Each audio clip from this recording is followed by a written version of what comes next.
For my final project in MIT 812, I created a project for my pre-calculus students which consists of juniors and seniors in the conic sections unit.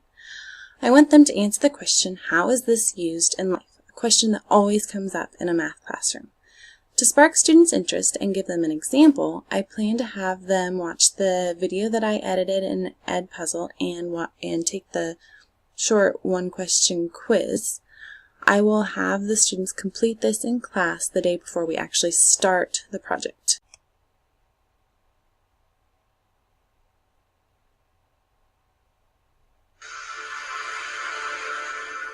We are here in the whispering gallery, and sound behaves really differently here. You might notice actually someone in the corner behind us. That's because you can stand across from each other in this 30-foot span and basically speak directly to each other like you were standing next to one another. We're going to test the whispering gallery of Grand Central Terminal with a song that Jonathan composed specifically for this. Okay, so into our corners we go. So Jonathan is going to his corner and I am going to mine. Jonathan, can you hear me okay? I can hear you. Great, I can hear you too. In free space, the sound dissipates as a proportion to the square of the distance from the source. But near an arched surface, the sound has different plans, proportionally dissipating from the sound at hand. Which means that it dissipates slower, and I can sing quiet over here.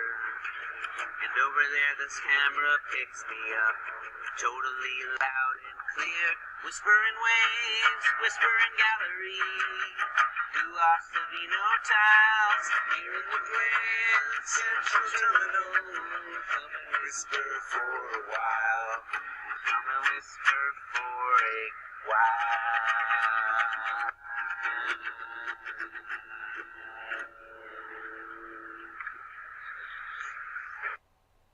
So now if I'm a student, I'm going to read this one-question quiz, which conic section is used in the whispering gallery.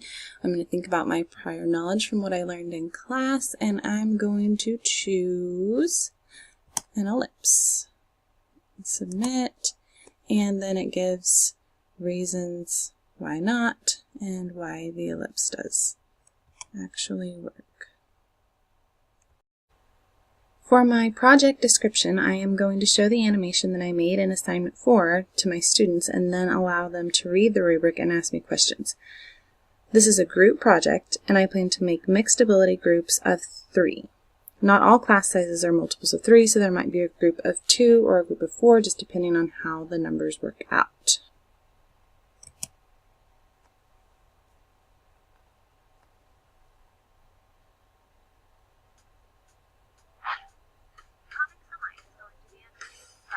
Here are the guidelines. In the Conics Semi project, you are going to answer the question, how is this used in real life? You will make a video to answer that question. And first you will make an introduction slide for your video with title, illustration, date, and partner name. Research one conic section to find the real-life objects and phenomena that can be modeled with that conic section. Then write a 2-3-page double-spaced paper that includes the history of these applications and explains how the 3 reasons conic sections contribute to its usefulness and effectiveness. There must be a clear statement of the type of conic section and the 4 ways that it is modeled in real life. One of those should be something you find in a school or around the local area. You also need to find pictures to aid you in your presentation to the class. Cite all sources. Research the topic to find dimensions that are necessary to write the equations of at least 2 of your conic section applications. Clearly write the equations and graph them with an online grapher such as the Google app Desmos. Here are a few tips. Add the Google app Creative toolbar and Desmos calculator and be creative. To put it all together, create a Google Slides presentation and record your presentation with Screencast-O-Matic. This should be 4 to 7 minutes, and everyone needs to present.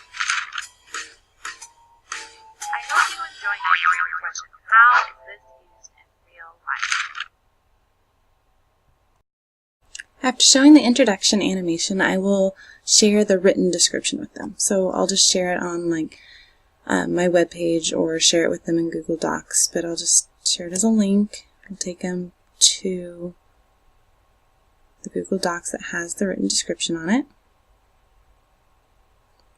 Bit of load.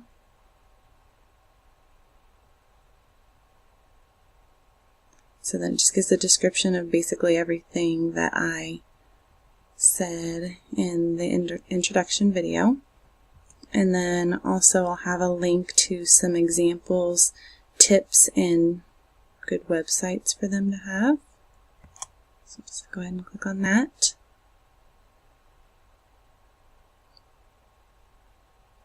And I'll take them also to a Google Doc with all of those things. Basically what I have on there are just the assignments that we did for this class.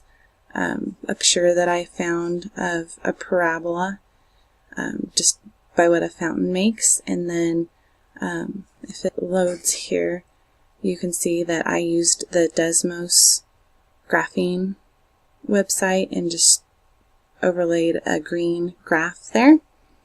So just something kind of creative to do with it. And then just a link to the animation that you just saw and the video clip that you saw at the beginning of this. Give them an idea of things to find to aid them in their presentation. Just websites that they might use so they can just click on the links instead of having to look them up. And then a few tips, just make sure that the pictures and videos are not under copyright.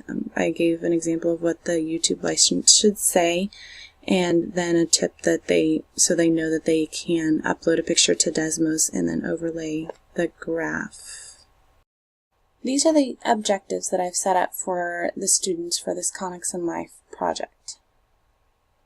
To help students meet these objectives, I will set up checkpoints to hold students accountable for using their time wisely.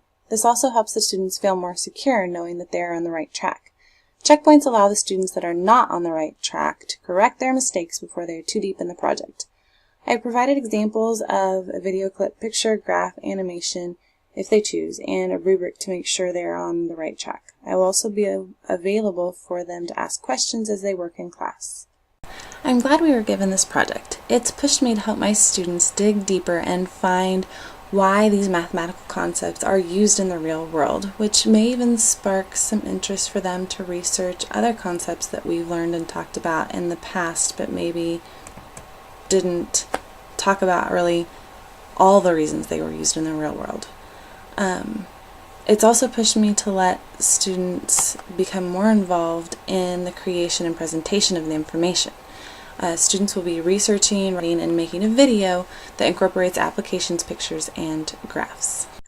I believe this project meets the ISTE Teacher 2A standards because it is incorporating digital tools to promote student learning and creativity. This whole project will be done using digital tools. It also meets ISTE T3C. In the project, I communicate relevant information to the students using a digital age format. I will introduce the project using an animation and provide the rubric and other examples electronically. And then the last standard that I thought that it definitely met was PSEL 4E. Promote the effective use of technology in the service of teaching and learning. This project meets this standard because they are using technology to learn more about the math concept, but they are also gaining knowledge about how to use digital tools that can be used in any class and any career. My big idea takeaway from this project and this class in general is that students need to be more in charge of their learning, and technology can help immensely. We need to give the students tools to become successful lifelong learners.